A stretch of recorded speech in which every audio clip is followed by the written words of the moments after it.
Good morning, students. So today we'll take up the topic of basic features of the Indian Constitution. So when we talk about Indian Constitution, it is unique in its content and spirit. There are various features that are taken into consideration when we talk about framing of the Constitution. But first, we need to understand as to what is Constitution. So when we talk about Constitution, it is that body which defines the relationship between different authorities that are operating within the state. That include executive, legislature, and judiciary. Now, it is important to note that not all states have codified constitution, but they have just commune or we can say common law of the land that may consist of variety of rules that are implemented on the basis of consent. And these laws can include customary laws, conventions, statutory laws, judgment laws, or international rules and norms. It is important now when we talk about the Constitution of India, we need to understand that preamble is an important part of a constitution.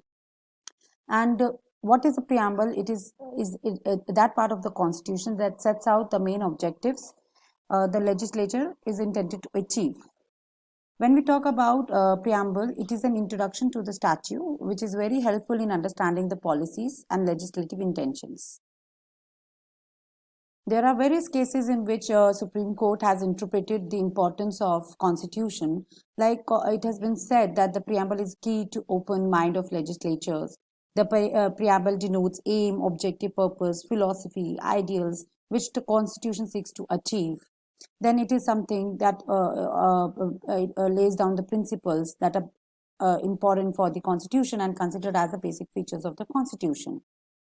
So when we talk about preamble, there are various purposes that it serves. It indicates the source from which the constitution has been derived. It states that people are at supremacy. Then it also declares that precious rights and freedom secured to all citizens and fundamental policy which was to be established. It is now important to understand that the Constitution of India, as already stated, is unique in its content and spirit and is a remarkable document that has various features in it. The Constitution is something which has been prepared after a deep study of all the constitutions that are prevailing in worldwide. So when we talk about features of Constitution, as already stated that after studying various constitutions, our Constitution has been framed. So it has been considered as a patchwork, but it has also been described as beautiful patchwork in the Constituent Assembly, where only such features of other constitutions have been taken up that are considered to be best in itself. So it's a patchwork, but yes, it's a beautiful patchwork. Now, when we talk about what all has been gathered, like structural part has been taken from Government of India Act 1935. There is a philosophical part.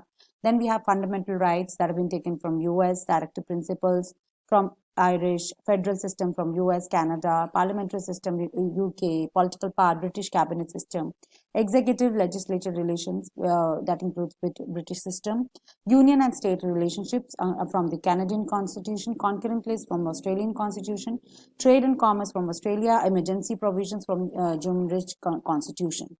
So to understand that how the constitution has been framed, these are various features that have been taken up from various constitutions, from UK, from Canada, Australia, America, from Irish, Russia, Canada, Australian Constitution, Constitution of France, South Africa, German Rich Constitution. The first feature being that it has been taken up from various constitutions worldwide. The second feature of a constitution is that it is the lengthiest constitution in the world. Until date, 104 amendments have taken place, and currently we have 448 articles and 25 parts and 12 schedules that are there. Another feature of our constitution is that it is the constitution which is more flexible, and there is a blend of flexibility and rigidity. As compared to American or Australian constitution, the Constitution of India is more flexible. And here under Article 368 of the Constitution, the procedure for amendment is provided, though the basic structure of the Constitution cannot be amended, but it makes it easy to be taken up into consideration. And as already stated, till date, 104 amendments have taken place in India so far. Next is that we have fundamental rights that are included under Part 3 from Article 12 to 35. And these are enforceable rights, justiciable rights that are essential feature of our constitution. And the nature of fundamental rights is such that the human personality cannot be developed in any democratic country without these sacred rights. So fundamental rights are considered as sacred rights that are justiciable, as a agreed person can move the court for vindication of his precious rights which has been taken away from the American Bill of Rights. So fundamental rights provisions have been taken up from American Bills of Rights. Next, we comes to directive principles that are given under Part 4 of the Constitution from Article 36 to 51. Now, these are non-justiciable rights, and it's somewhat moral in nature and are gifted from Irish Constitution. The socio-economic democracy is a fundamental objective of Constitution, and this can be fulfilled only when we implement these directive principles that are given under the Constitution. As already stated, these are non-justiciable as person cannot move court for non-implementation of the directive rights principle. Next important part of our constitution is that it includes the provisions for judicial review, and the power of judicial review has been given to the apex court, that is Supreme Court of India, and is one of the outstanding feature which is also a part of basic structure of the constitution. So why it is required? Because unless the judiciary is given power of declaring any law, rule, or administrative action that is taking away the fundamental rights of the citizen, the sanctity of fundamental rights cannot be protected. Particularly for the protection to maintain enforceability of fundamental rights, the concept of judicial review has been incorporated. The court of law is thus empowered to, under this power, to review the what has been laid down by the state, that is legislative and executive. And this is a provision that is incorporated under Article 13, 32, 141, 143 to 26 of the Constitution. So when we talk about judicial review, it is something which has been taken up from the American Supreme Court, and it was taken up for the first time in Marbury versus Madison's case in US. And this concept of judicial review is very important to uphold the concept of independent judiciary, because independent judiciary having the power of judicial review is an important feature of Constitution, which is and also an important aspect for attaining justice. Another feature is that it includes socio-economic justice prevails in our constitution, and our constitution aims at securing this socio-economic political justice and guarantees that the state will not discriminate against one citizen on the basis of any sex, caste, race, religion, birth, in the matter of employment or any provisions that can be given to women and children in order to ensure welfare society. Next is the aspect of fundamental duty, which is given under 51A of the Constitution, and this has been inserted after 42nd Amendment Act of 1976.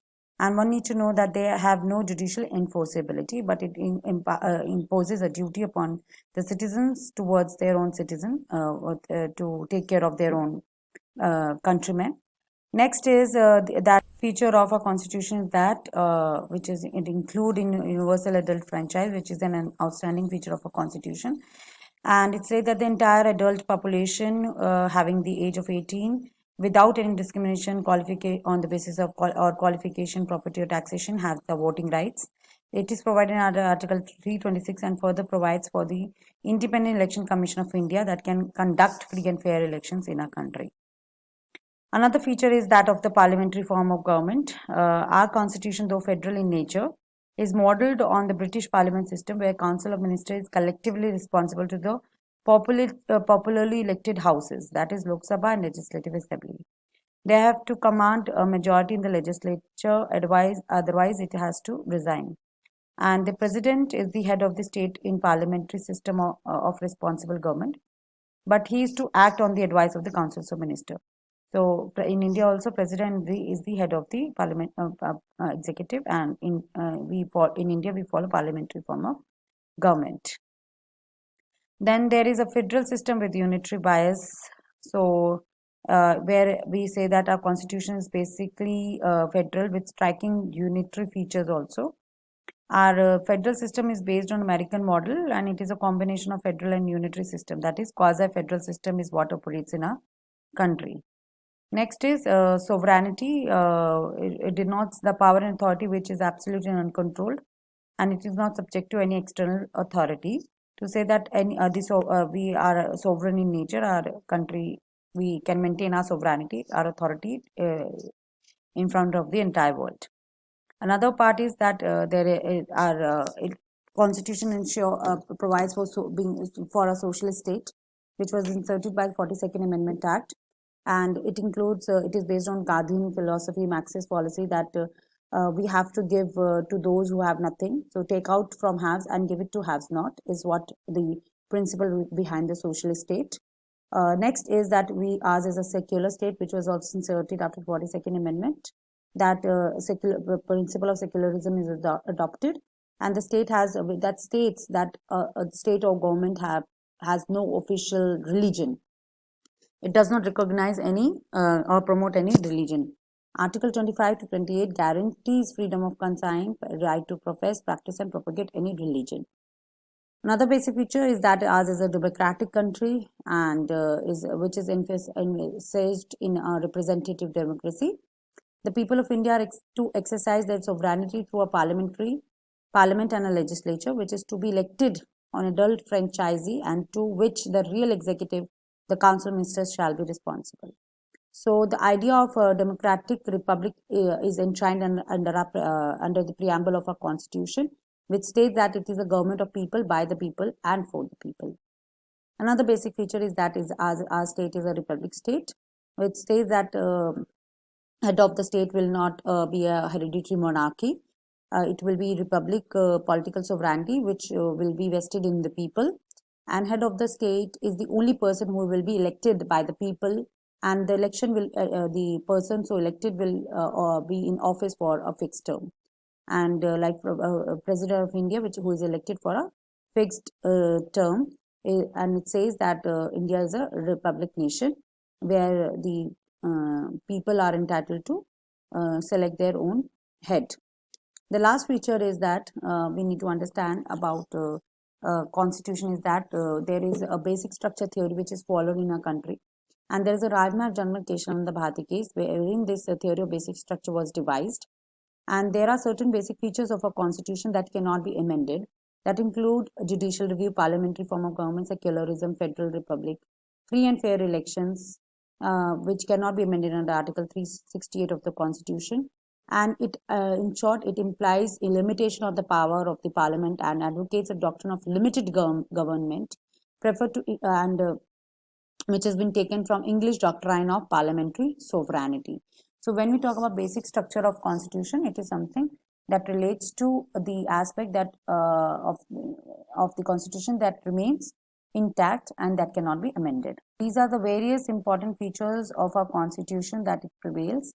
And as again, it has been important to notice that it's a beautiful patchwork that includes various aspects from various parts of the world, and we are trying to improve and better our constitution, and the Constitution of India will remain the strongest and lengthiest constitution in the world.